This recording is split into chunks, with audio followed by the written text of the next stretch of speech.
All right, I'm going to introduce our day chair today. Our day chair is Blake Shelton. Blake was born in Racine, Wisconsin, also the birthplace of Paul Harris.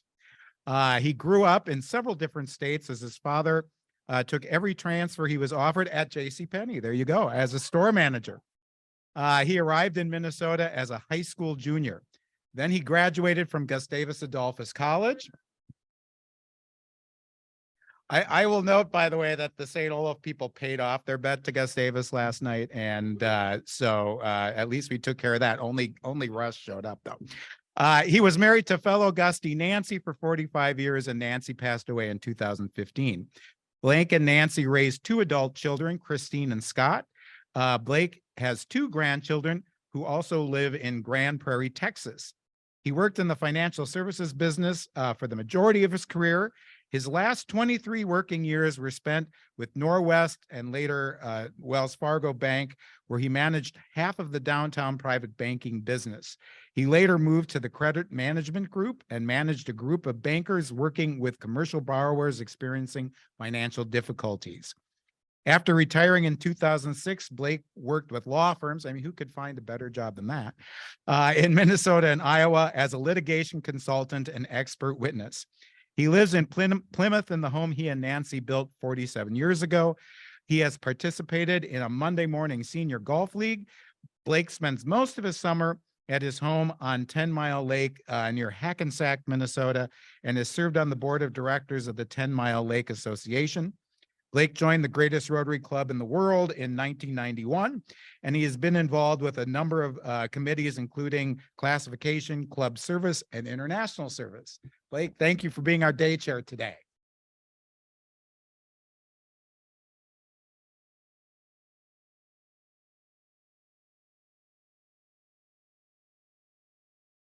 Thank you, Scott. It's my pleasure this morning to introduce our speaker, Eileen Broughton. She's the Executive Director of Giving Voice Institute. Eileen joined GVI in 2017 and headed marketing and communications, as well as launched programs for local choruses and the GVI global learning community of more than 40 Alzheimer's choruses. She was appointed Executive Director in 2019 and has focused on creating unique opportunities for growth and inclusive involvement in choruses with persons living with dementia and caregivers and their family. Eileen earned her master's degree in public policy from the University of Minnesota's Humphrey Institute in 2007. Prior to joining Giving Voice, she served as a Minnesota Supreme Court appointed neutral and assisted families in transition. Her communications and community engagement leadership has fostered growth in national dementia choral learning community, new grant and funding opportunities, and inclusive programming. Eileen is proud to lead an organization that continues to find new and creative ways to bring joy and empowerment to people living with Alzheimer's disease and their caregivers. Giving Voice Initiative is a Twin Cities-based nonprofit that inspires and equips organizations in Minnesota and worldwide to start Alzheimer's friendly choruses that change lives and community perceptions through choral singing. GVI empowers participants to develop their musical capabilities while fostering a community of people on the Alzheimer's journey. More than 200 singers participate in the organization's 3 flagship Twin Cities choruses, a dynamic learning community of choruses throughout the US and Canada also collaborate to inspire and create inclusive choral opportunities for persons living with dementia. Please help me welcome Eileen.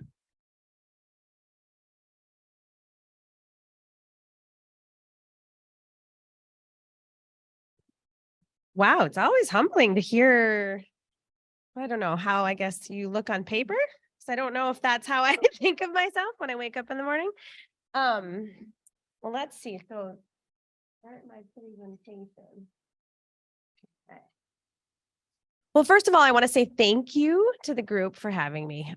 Being able to share the story of Giving Voice is something that I find incredibly valuable because it grounds me in the work that we do, and it helps me really share the outcome, the joy, the empowerment, and the way that we really hope to change stigma. But before I talk about Giving Voice, I want to just reflect a little bit on the space I walked into this morning. So the ability to enter a space and feel welcomed. You have a greeter out in the front. There are name tags. I had no less than 6 people ask me, "Oh, hi, are you a guest?" The ability to be within a community where you feel welcomed, and really what that means. Also, there was singing going on in the room over here, so kind of, my sweet spot there. But what makes you feel connected is what makes you want to be a part and want to show up, want to bring yourself to others in the community, is the way that you feel engaged in the space. So just a little reminder, and also kudos to you guys for really working on creating a welcoming space, because that really matters. I'll talk a little bit more about that when I get there in my presentation, but thank you for welcoming me.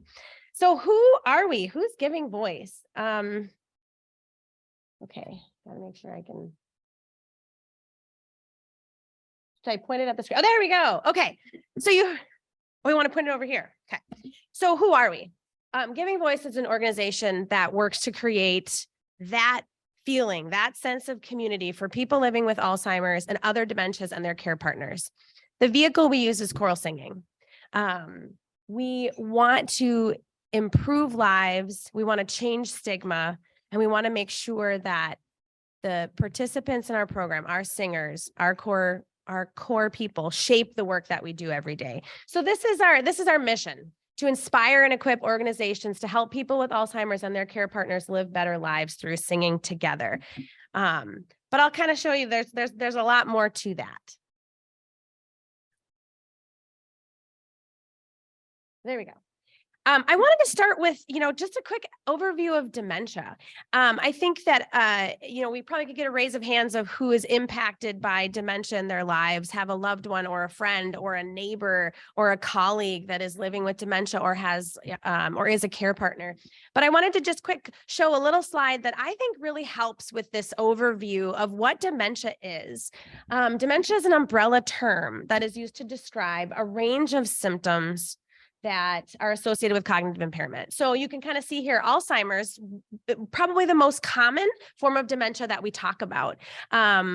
It is just one of many. And in fact, this is not the full spectrum of types of dementia that are out there. This is just an example for you. But to understand that when we use the term dementia, it's really just the umbrella term that's used to describe those symptoms. So you'll hear me say, living with dementia or living with a diagnosis. It's because there are a whole range of cognitive impairments that we call that fall under that dementia umbrella. We focus on Alzheimer's mainly because it's something we can call out. It's the most commonly known type of dementia. So when you think of that, what does your brain tell you? These are some pictures that I would say are most commonly associated with that word dementia.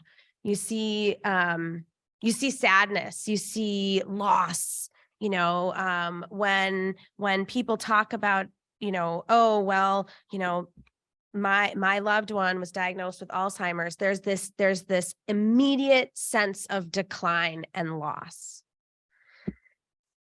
Giving Voice seeks to change that. So how do we start?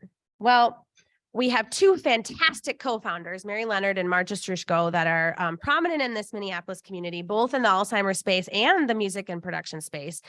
that were at a point in their lives, they were both living with parents that had an Alzheimer's diagnosis and were saying, we need to do more. What can we do?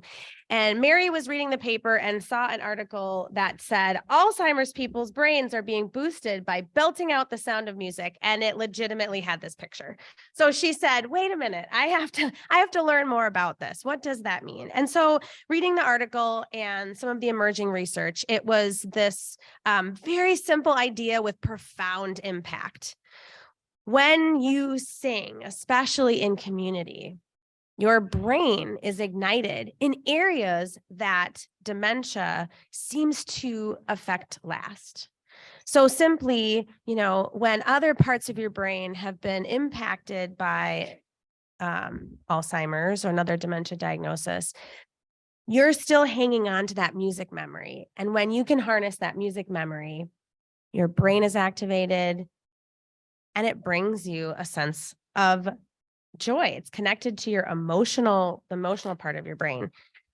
So after reading this, they said, well, let's start a choir. That's a universal, instrument that most people have. So they kind of looked a little bit deeper into the research. This is a really simplistic side of what happens when your brain reacts to music. And this is actually specifically when it's music itself. So many of you may have seen the documentary a few years ago, Alive Inside, where they showed how when you play music for people living with dementia, their brain activates. And so this is even not as impactful when they're actually performing that music, when they're singing. So this is kind of the foundation of some of the emerging research. And so a choir was born with the partnership with McPhail Center for Music. Mary and Marge forged the start of this journey through a unique group. And the pictures that they wanted to share were these.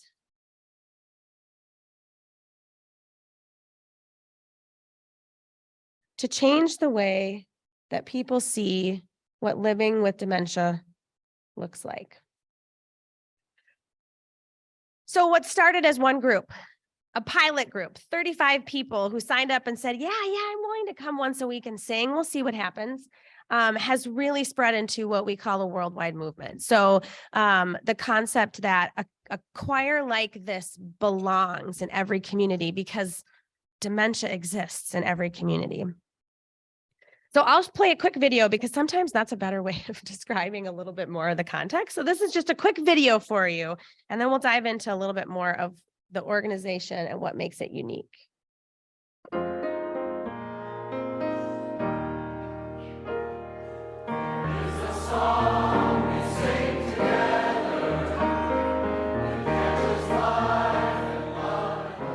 Giving Voice inspires and equips organizations to help those with Alzheimer's and their care partners to sing in choruses that foster community understanding, purpose, joy, and well-being.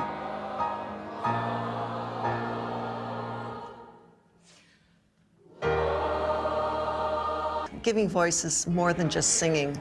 It's being a part of a special community who all share this journey of Alzheimer's or dementia. It gives us hope. It enables us to have fun together, to laugh, and more importantly, to sing. When I first came here to volunteer, I didn't know what to expect. And then I walked in this room and I heard all this laughter and conversation. And as I started to look around and talk to people, I realized I didn't know who had Alzheimer's and who didn't. I thought this was all going to be about music, and as it turns out, it's really about love. Giving Voice is our safe harbor. Staff and volunteers understand our challenges, but more importantly, they push us to sing better than we think we can. Giving Voice gives us purpose. Giving Voice gives our lives meaning. Giving Voice is life. Giving Voice is love.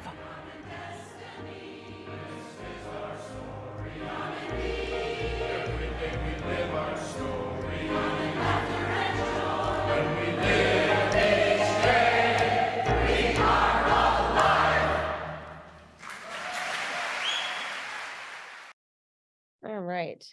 So you have a little bit of an idea of what it is that happens weekly at our rehearsals. And I want to talk about a little bit of what makes it unique.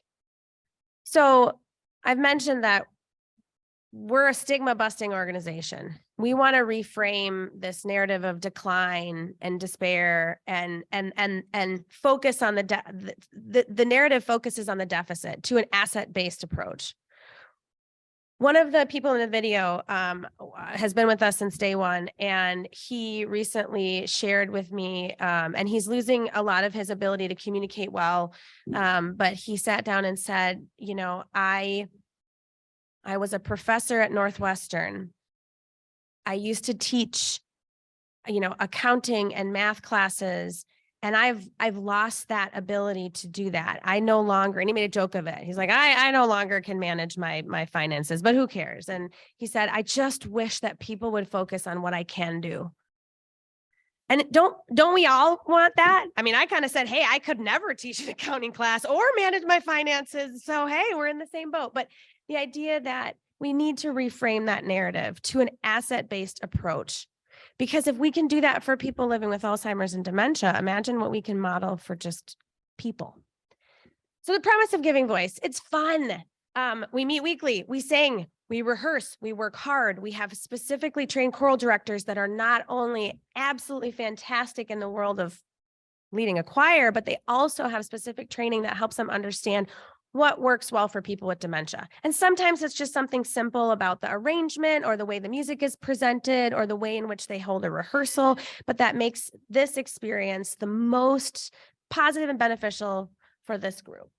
It's engaging and it's accepting people where they are.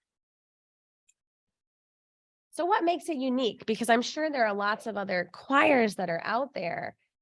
What makes this something that is going to create that social capital or that uniqueness for this specific group? So some of the things that I want to highlight, we focus on people that are still living at home. So what we've learned from data is that the people living with an Alzheimer's diagnosis largely are still at home. So that means two really important things.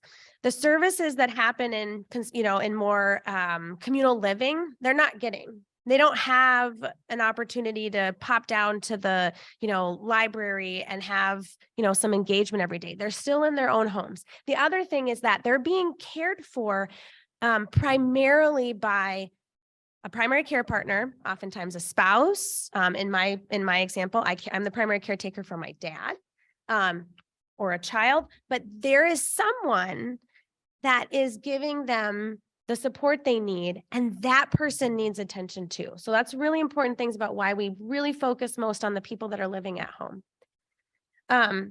This is not, there's no audition. If you want to sing with Giving Voice, we'll take you. Even if your choir director, when you were in 7th grade, said that you should mouth the words, we don't care, we'll take you. We rehearse weekly. And I say rehearse. So this group performs twice annually, and we have a traveling ensemble that performs at least 3 or 4 times throughout the year at other events. This group wants to, they take their show on the road. They want to engage with the community to show them what we do and how well we do it. I mentioned a specifically trained music director. We have familiar and challenging adapted songs. Last 2 points, social time and our volunteers. So I mentioned when I walked in, I was welcomed. There were people here. It was a community that I immediately felt comfortable with. We tried to create that. And that includes social time. It includes time to share food, share coffee for the entire group. So we call our singers our singers. It doesn't matter if you're a person living with diagnosis, if you're a care partner, if you're a volunteer. You are a singer. You are welcome. It is your time. And so that social time is really important because how you bond is through having those conversations. Imagine if you walked out of this room today and nobody asked you how you were, or nobody asked you to contribute or what your thoughts were, because you had this diagnosis that told them, well, I'll ask the person next to them, what did they have for breakfast? Or, I mean, imagine if you were not engaged, how that would feel. We want to create an environment where they matter. They are seen. There's no difference again between our singers. That being said, though, we also rely heavily on our volunteers. We have fantastic people that come to support the work that we do, sometimes simply by showing up. I mean that because, we've had volunteers that come to us and say, well, I'm an excellent singer. I can show you my vocal range. And we say, okay, well, how are you at getting to know people? Because really your main job is to be sitting next to someone and just make sure that they're on the right page, that they're engaged, that if they need a little bit of reassurance that you're there for them. It doesn't really matter if you can sing well. We have one of the first things that they learn in volunteer training for giving voice is that oftentimes the best thing to do is to forget your chorus book the first day and ask them, I forgot my music today. Would it be okay if I shared with you? Could you help me keep on task with where we're singing? Because we do want to make sure that for every singer that comes that needs that extra help, there's a volunteer that can sit right next to them to help them do that. So we really focus on that community. So those are some things about what make our program unique. And now I want to talk about what excites me, which back in the day when Mary Leonard and I would sit in the office, we would twiddle our thumbs and we'd say global domination. That's really where we want to be. So after having one successful chorus and then adding in a second chorus in Minneapolis and then opening a chorus in St. Paul and then, growing a little bit, we quickly realized, whoa, I don't think we can keep up with this demand. Giving Voice can't run 100 choruses. We're a pretty small team. How are we going to keep this movement going? So we decided that we're not going to be handing out fish. We're going to teach people how to fish. Let's create something that can inspire these choruses across the country. Hence why you've heard that a lot in my speech. We're out to make sure that every community can have a chorus, but to give them the tools to do that. So in 2016, we created a toolkit that was a pretty robust document that said, hey, if you want to do this work, we will walk you through it. We provide technical assistance, and anytime that someone anywhere in the country says, I think I can do this, we say, yes, you can, and how can we help? So whether that's someone flying out to help them organize, the whoever they're going to be their key partner with, or where they're going to host their chorus, we're there for them. And we also really wanted to make sure that we were connecting these choruses to each other, because if we don't have the answer to some issue, another chorus around the country may, and really have lasting relationships. So that decision to be the convener, the collaborator, the organization that inspires this work has really paid off. So now we have over 50 choruses across the country. We have choruses in Canada. We have choruses in the UK. We have 2 in Australia.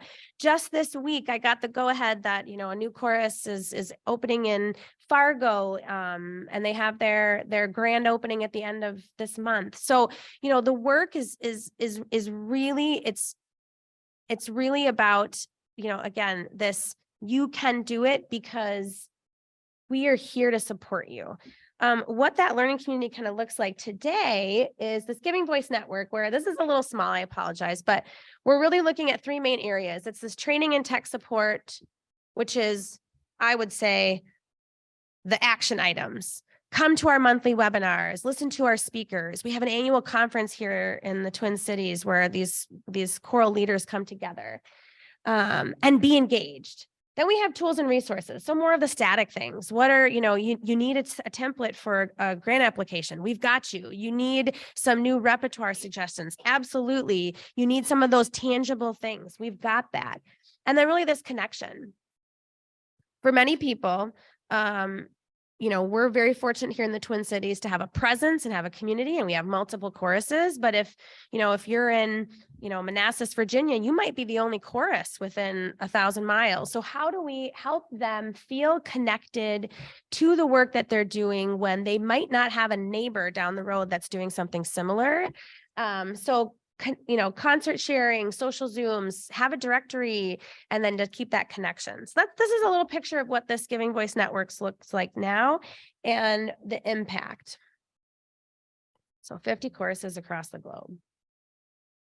Now I kind of want to talk about what has changed. A lot has changed for a lot of organizations, and we are not unique to that. So one of the things I want to highlight is we now have a fully virtual chorus. During the pandemic, Giving Voice said, this cannot go away for these people. This is a heavily marginalized population. For many, this is their only weekly activity. How do we show up for them? So we did not even miss one single week. When we were told you cannot convene that group, how are you going to do it? We said, well, we're going to teach people how to use Zoom. So how many of you use Zoom? How many of you kind of argue with Zoom regularly or have issues with it regularly? So we took this population that largely was unfamiliar with a tool like this at all and said, we're going to walk you through this. And we were able to get at that point, all 4 of our local choruses on Zoom to be able to rehearse. I'll use rehearse with quotation marks together.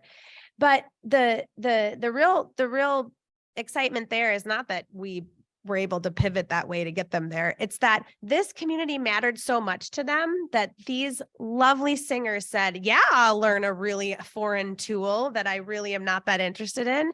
And we've had some, you know, we have now Zoom masters. We have some people that have said, I Zoom every week with my grandkids or what have you. So we shifted pretty quickly and then learned that, well, wait a minute, this is a tool we can continue with. So we still have a virtual chorus, and we will, you know, have that indefinitely. It provides an opportunity for people that are either geographically unable to participate or maybe physically unable to participate to have an experience weekly.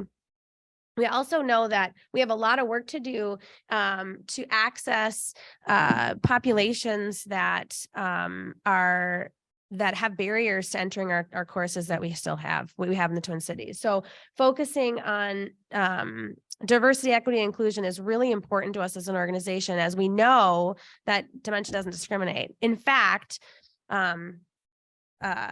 people of color are oftentimes significantly more likely to develop, to be diagnosed with a type of dementia.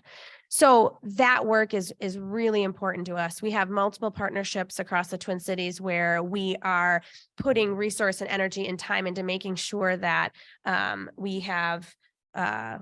we're talking about dementia in these communities and then figuring out how we can partner. So here's an example. We have a partnership with Centro Tyrone Guzman in Minneapolis, one of the longest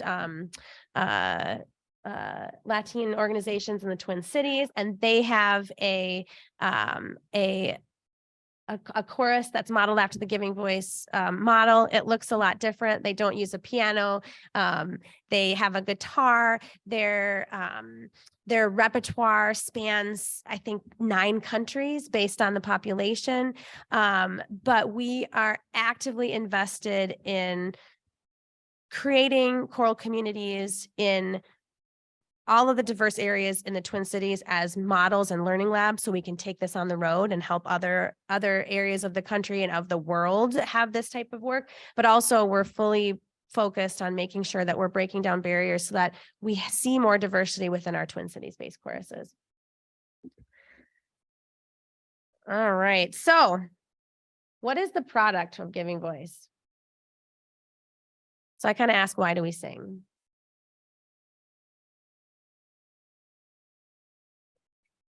And I kind of want to leave this with the reminder that everyone has a vehicle to access joy and empowerment.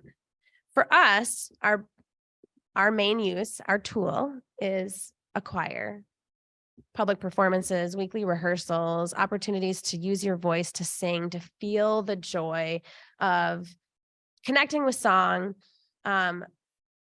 there's a lot that, goes into that in terms of, again, how the brain is stimulated. But Giving Voice is focused on empowerment and community and love and joy. For a lot of other programs out there, they'll say, well, you're a choir and you perform. Yes, we do. But the performance is not the product. The performance is the vehicle that gets us to the joy, the empowerment, the stigma busting, changing people's minds. That's the product. So when we talk about what we do and why we do it, it's really important to remember that we are about change and changing people's minds, whether it's one at a time or whether it's, and it's again, an easy concept, but sometimes hard to get your brain around, that we're so much more than just a choir. But at the end of the day, we're also about each and every individual that comes through our doors and sings with us every week. And it is all about why we sing. So how can you support Giving Voice? There are just a couple suggestions. Attend upcoming concerts. We perform twice a year. Our concerts are generally at the end of May and the beginning of December. We have partnerships in the Twin Cities that host our choruses. So whether you're we have one in Edina, St. Paul, downtown Minneapolis. So attend upcoming concerts. They're all on our website. Refer singers to our programs. If you know of someone that might be interested in participating, send them our way. Share information with potential collaborators. So the key values of Giving Voice are innovation, collaboration, joy, and empowerment. Collaboration is a huge one. There's nothing that I think we do as an organization that we do alone. If you think of a potential collaborator, say, hey, have you thought about this? That's really helpful to us.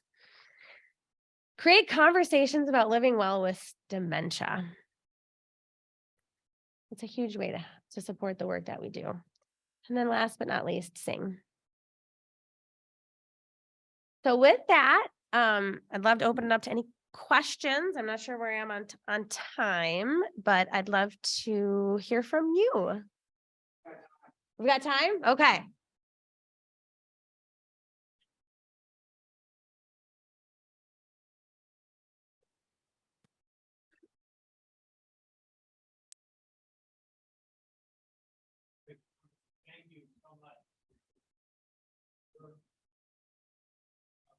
you.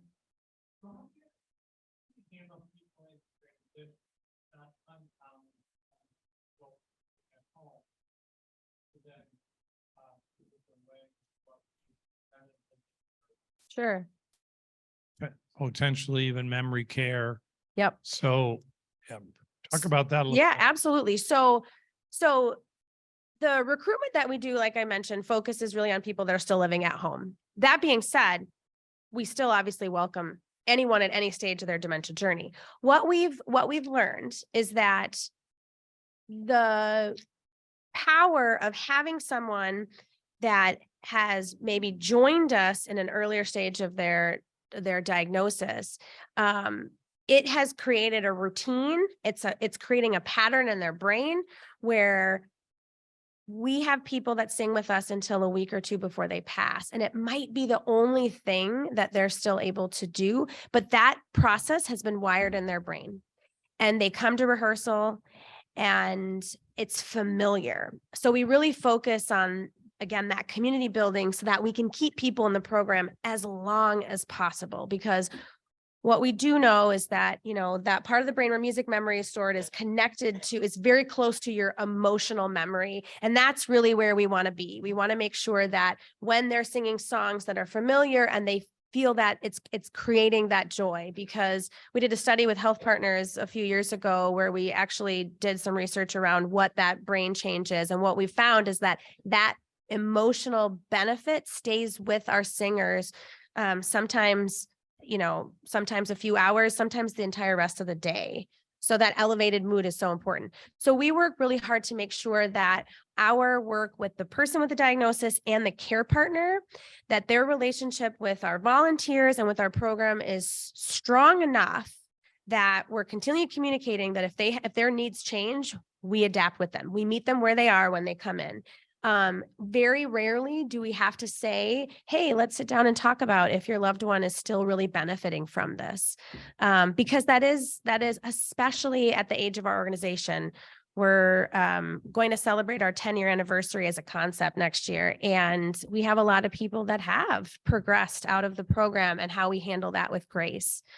But what we've found is that we're very fortunate that many people can stick with it for a long time because of the way it's wired in their brain. And because it feels familiar. But it's something that we address with the participants, but also as a community. When people leave because they have to, because they can no longer participate in a meaningful way, or when they pass away, as a community, we recognize that we had one of our board members uses this concept where he says, I'm sick of, nursing homes and assisted living facilities rolling people out the back. We don't do that. We address it. We let people have, dignity about either their decision to leave the chorus or, the fact that their loved one has passed on. And we grieve as a community. So that transition is very important. And we really seek to provide not only the individuals, but the community itself with a lot of dignity around the change in someone's diagnosis, and support them through that.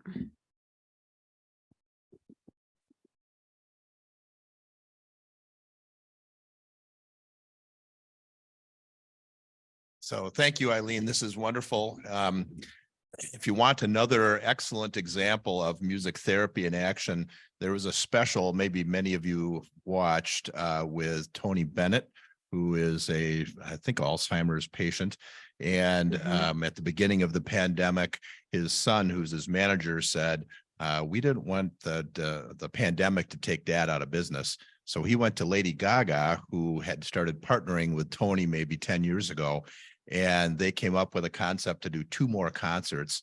And it's just the most touching thing. Anderson Cooper was the guy. I can't remember if it was on 60 Minutes or Sunday Morning, but it's just, it brings me to tears every time. It's beautiful. Yeah, so if people haven't seen that, it is fantastic because it highlights how Anderson Cooper does a great job reminding the audience that while Tony has progressed in his disease and there are limitations, his sense of self is so present. There's a point in that where you see a couple people talking, Anderson and Tony's wife, as this concert is about to start, and Tony looks a little aloof. And they get him out on stage, and you have to watch it. The curtain goes up, and all of a sudden he's like, ta-da! Because it's him. His sense of self is connected to Tony Bennett, the performer. So I watched that, and I can be a pretty gregarious person. So I reached out right away to Dr. Devi, who was in the special. She's a neurologist in New York City, who is Tony Bennett's physician. And I reached out to her and said, hey, calling from Minneapolis, this is what I do. And so she actually agreed. She spoke at our conference this year because she felt very strongly that the medical community, who provides excellent care to treat the disease, needs a lot of reminders and pushing about how to enhance the well-being for the person. And she felt that her experience being Tony's neurologist helped her really realize that there is so much room for the medical community to acknowledge non-pharmacological approaches to well-being, which is music and art and again, asset-based programming. So thank you for bringing it up. If anybody hasn't seen it, it's a fantastic program. Brock was first, I think. Hi, I'm Brock. I really appreciate this. My stepfather has an Alzheimer's diagnosis, but I love what you talk about in terms of the sense of self, because that's absolutely true for him. If you didn't, you would never know that he had this diagnosis until you're with him 2 days in a row and he starts asking you the same questions over and over again, right? He has 4 or 5 go-to things that he does, but he absolutely loves music. He'll sit at home. He's still with my mother, who's his primary caregiver. I don't even think he understands his diagnosis in the least, right? But he'll sit at home and listen to music all day long, and that just brings him so much joy. And you can just see him light up, whenever you engage with him, whenever these sorts of things are going on. So I really appreciate everything you're doing. It means a lot. Yeah, thank you for sharing that. I think that we talk a lot about how so I have a very similar, so I care for my dad. He actually was a musician, and if he was sitting here, he would have a conversation with you. There's a 50% chance that what he told you would be true, but it doesn't really matter. But his sense of self is very, very alive. But yep, you would notice, same thing, you would notice that he could get up and he would probably tell you that, oh, it's probably time to go to bed. That was a great dinner. So I describe it as their relationship with the outside world. Yeah, that diminishes. Their ability to understand some of the social norms that we have, like for my dad, meal times, that diminishes. Their sense of self is still very, very present. And I like to say, well, who cares? You can have breakfast for dinner anytime, right? Like, does that matter? And the way that we can celebrate that asset base is really, really important. I'm Russ, and a member of the Rooters. We do sing in facilities, memory care type things, and have a great time. So you don't have to sell me on the benefits of it, but give us like 2 minutes on the logistics. If someone wanted to start a charter, okay, there's got to be some requirements, like you have to have a director that is compassionate. So tell us about the requirements for starting a charter. Sure. So this is most of the time the favorite part of my job is when someone says, I want to do this work. How do I do it? So I think you really need 3 things to start. You need a champion, first of all. A champion is someone that says, I am going to invest my time and energy to make this happen. Sometimes that is the person that turns out to be the choral director, sometimes not. But that's really important. The person that's going to drive this work. You need a host organization, because that host and you need a good host organization, because that host organization is going to be the one that's going to generally help you get volunteers, or help you create that really crucial environment that is to your success. And the third is you're probably going to need a little cash, because the cash is going to pay a music director or an accompanist, or some of those things that you will need. But I like to say, start with the champion and the host first. So I'll use the example. So Meeting House Church is one of our partners. And I gave a talk like this for a women's group at their church. It was probably, now coming on 3 years ago. And someone came up to me afterwards, a mutual friend, I'm not sure where, Sally Mannard. Yeah, where we talked. Okay, so she came up to me and said, I want to do this. I don't sing. And I also don't have anyone in my family that has Alzheimer's, but I want to do this. And I said, all right, let's get started. So the first thing we really identified was what was that partner organization, and found that Meeting House Church was going to be a really good fit for us. Do they have a space that you can rehearse? Are they willing to, let non-organization members come in? And then figuring out, is this going to be the champion? Are you the one that's going to meet once a week and really make sure that you've got the volunteers, you're interested in the program? And then, scrape together some funding. So they were able to get, we kind of say that to run a successful chorus in your first year, it's going to cost anywhere between $25,000 and $40,000, depending on what you want to do. It doesn't mean you need that all to start. It really doesn't. We have micro grants that help, start because many people will come to this work and say, oh, we have a chorus in Anoka that is the retired, he's a retired high school choir director, which was hilarious because the first time I met with them, some of the people I was with was like, Mr. So-and-so, I had you when I was in, anyway. And so he does his work for free. It's a passion project. And so that range of cost depends upon who you engage in your program. But again, finding a good partner organization is really key. And then having that one champion. We're here to help with the rest. So in terms of training materials or music or, figuring out, how you want to logistically run your program, we have all that, and Giving Voice is a completely open source.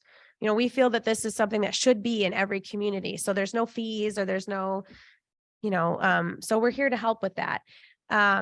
But if you can get a few people together to say, how are we going to champion this work, and find a good host organization, there are ways to, again, get that funding and reach out to us and we'll help.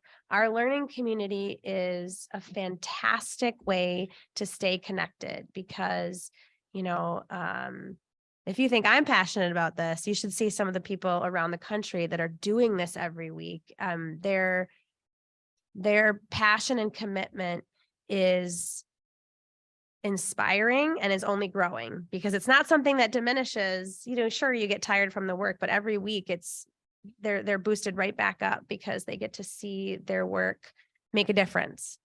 That's kind of where I'd say to start.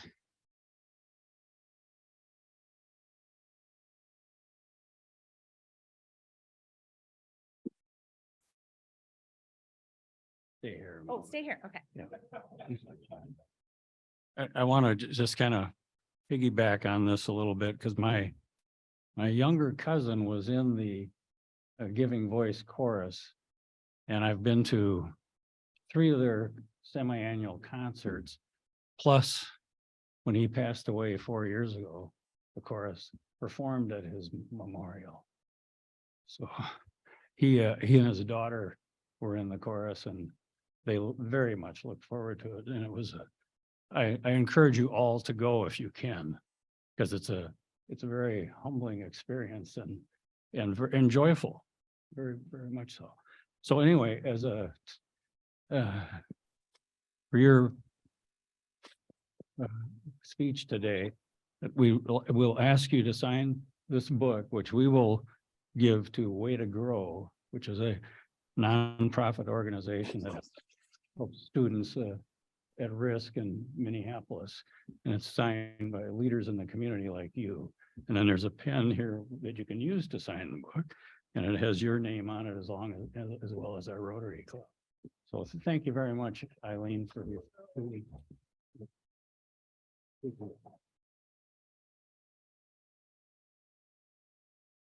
Eileen, thank you. That was great. Blake, thank you for being our day chair today. Sheila Goffman, thank you for being the greeter. Eileen Sanchez, great reflection. Thank you for doing the reflection today. Andrew Hoffman, thanks for your vocational. And Anna, great job as our Zoom master today. And of course, Brock and Greg, thank you too. And every week now you're going to have somebody new who's going to be trying this out, and you can do it too. If I'm one day I'm going to even do it. So if I can do it, anybody can do it. Stephen Dick, thank you so much for the club administrators. Keep bringing those guests. It's always good to see guests. Welcome. Thank you for being with us today. Next week, we have Matt Wasall from the Engineers Without Borders. That will be next week, April 12th. And then, of course, the Sunrise Forum, April 19th. Don't forget to sign up. You all have a great Rotary week.